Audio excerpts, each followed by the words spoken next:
Welcome and good morning. Today we have a very special guest all the way from Israel. Good morning, Rabbi Aaron. We have a couple questions for you today. Fine then, but get on with it. I missed my morning massage and mass. Rabbi Aaron, now let's start. Can you tell me a little bit about the time of Abraham and God's great promises to him? An engaging question. Lovely. Abraham was a favorite person of God. God made him many promises. He promised that Abraham would be a great nation.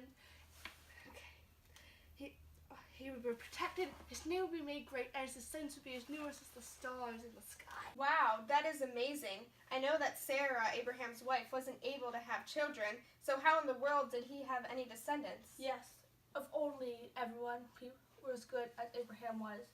Sarah had a plan. She decided that Abraham would cuddle with her servant Hagar. Together, they had a son called Ishmael who would later lead to Saris. Unfortunately, Sarah had miraculously had a child called Isaac. There was a dispute between Hagar and Sarah, but God went Sarah, and her son Isaac ultimately won. Interesting. That really was a miracle from God that Sarah had children. What happened to Isaac? Isaac was almost sacrificed by his own father. Luckily, he wasn't. He married a woman named Rebecca. Together, they had two children, Jacob and Esau. Esau was a hunter, older and hairy, while Jacob was the younger one and cooked at home and was more laid back. Wow, did anything interesting happen between the two brothers? Why, yes. Esau traded his own inheritance for food. Jacob tricked Isaac into thinking that he was Esau by placing warm fur on his arms. Esau was angry and Jacob ran away to Haran. What did Jacob do there in Haran? Jacob fell in love with a girl named Rachel and worked 7 years for her under her uncle Laban. When the marriage was supposed to happen, she was switched for her sister Leah. Together, Leah and Jacob had children. Unfortunately, Leah could not have any more children after a while. Jacob had children with two servants, and after 7 years later, he was able to marry Rachel, but Rachel could not have children. Since she couldn't have children, what happened to the covenant? Well, Jacob ended up having 12 sons and 1 daughter when miraculously Rachel bore 2 children, Joseph and Benjamin. They also had a daughter, but she was killed and captured by Canaanites. The 12 sons, which were the remaining of Jacob's children, became known as the 12 tribes of Israel. What is God's plan for all of this? What was he intending to happen? God had a plan indeed. He was going to create a holy nation and was going to be born into it. Where was he going to be born into? God was putting the land of Canaan for it to be born into. However, Abraham's descendants would be used as an army to kill every last Canaanite. Why would they want to kill the Canaanites? At the time, the Canaanites were extremely sinful people. Their sin was escalating very quickly. Some of their sins include adultery, child sacrifice, witchcraft, which is contacting evil demons or spirits, bestiality, sodomy, and incest. I know they were very disobedient, but why would it be okay to kill all of the Canaanites? After 400 years, they'd be sinning and it would be beyond return. Okay, will Abraham's descendants be rewarded for doing what God asks? Of course, God always rewards those who are good, and he will give them the whole land of Canaan. It was described as flowing with milk and honey. All this will be given to them if they obey. The only bad thing is that Abraham's descendants would get the land of Canaan after 400 years in Egypt of slavery. After they go take over Canaan and have a holy war using Abraham's descendants. There's a long story from here that leads to the escape of the Babylonian captivity. I love to tell, but I must be going. Are you sure? My viewers seem very interested in what you have to say. I'm sorry that I am to leave. Wait, will you come back next Saturday to finish the story? All right, next Saturday, but not a day more. Okay, thank you for watching. See you next Saturday to finish up the story.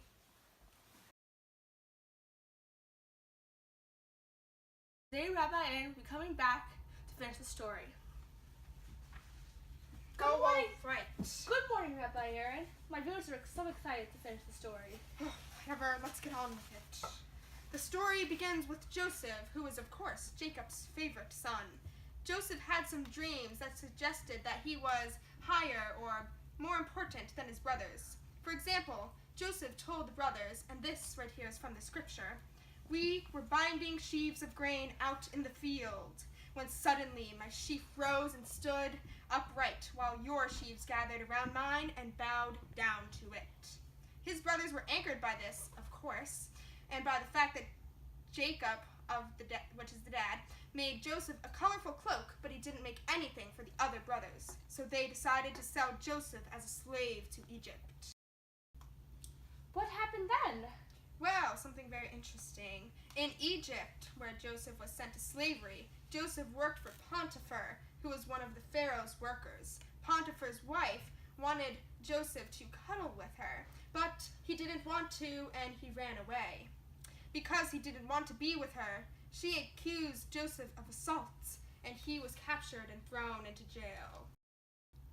Was he all alone in jail? Actually, no. He was accompanied by a cupbearer and a baker. One night, they both had meaningful dreams. Joseph interpreted those dreams for them. He told the cupbearer that he would be executed, and he told the baker that he would go back to working for Pharaoh. Was Joseph correct?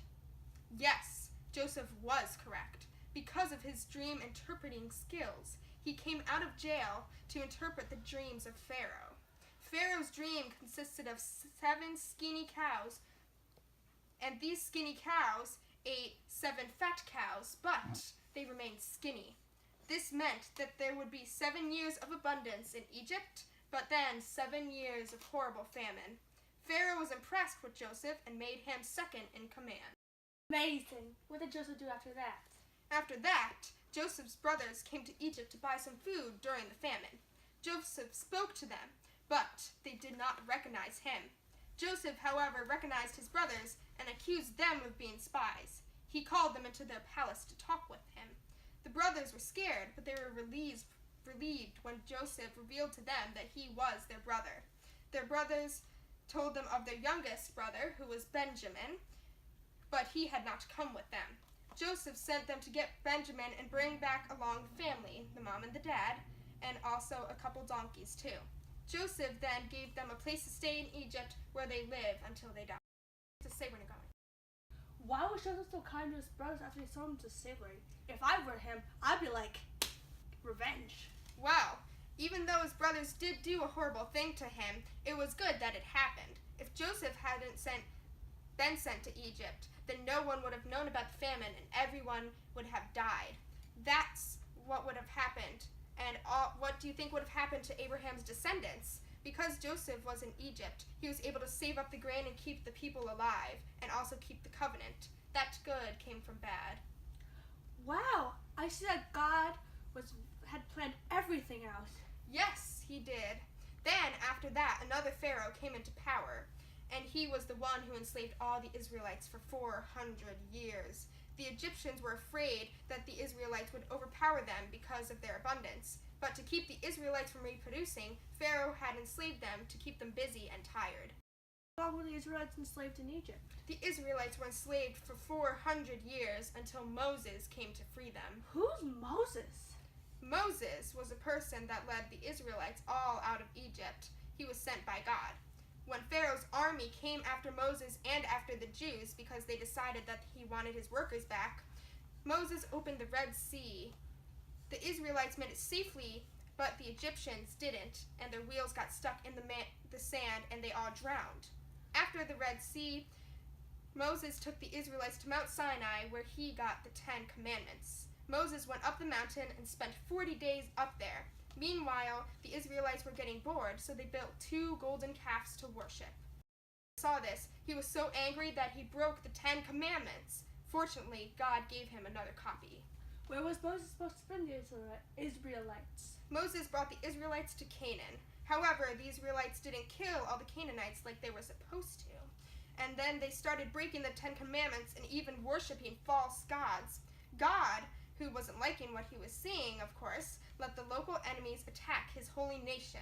They scrambled around to find men whenever enemies attacked them for the next 400 years. The Israelites didn't realize that if they had just obeyed the 10 Commandments, then they would have been in peace.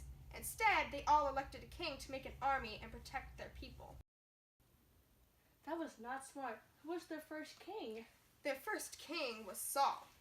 All the Israelites wanted was for him to make an army to protect themselves from their enemies.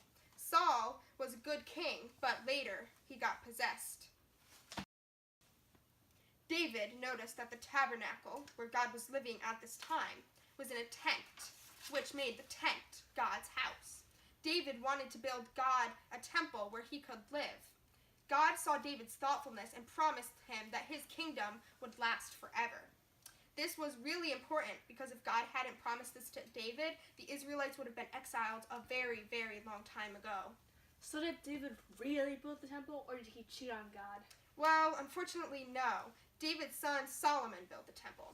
The temple was in Jerusalem, which was the capital of the southern kingdom of Judea. After Solomon died, his son Rehoboam was supposed to inherit the throne, but one of his workers, Jeroboam, decided to challenge him for the throne. Jeroboam won 10 tribes, and Rehoboam ran over 2.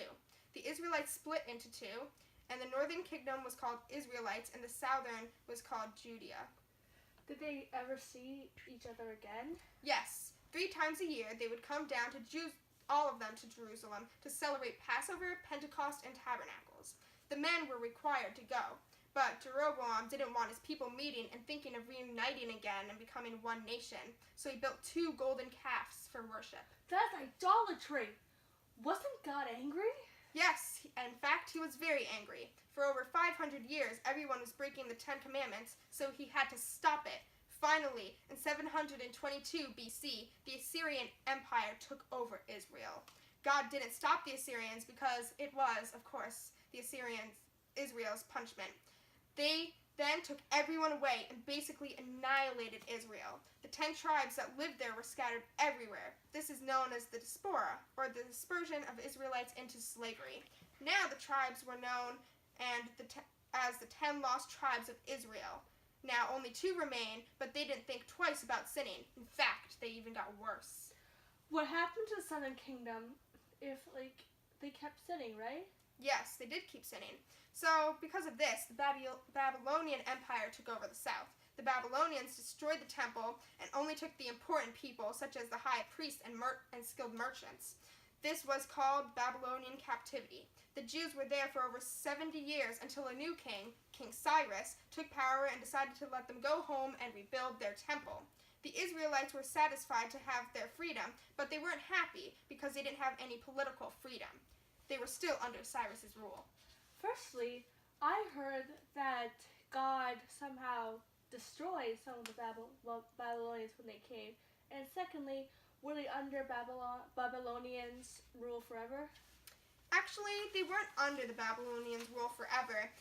They were until later the Persian Empire took over. So to finish up the story, the empires came and ruled the Israelites.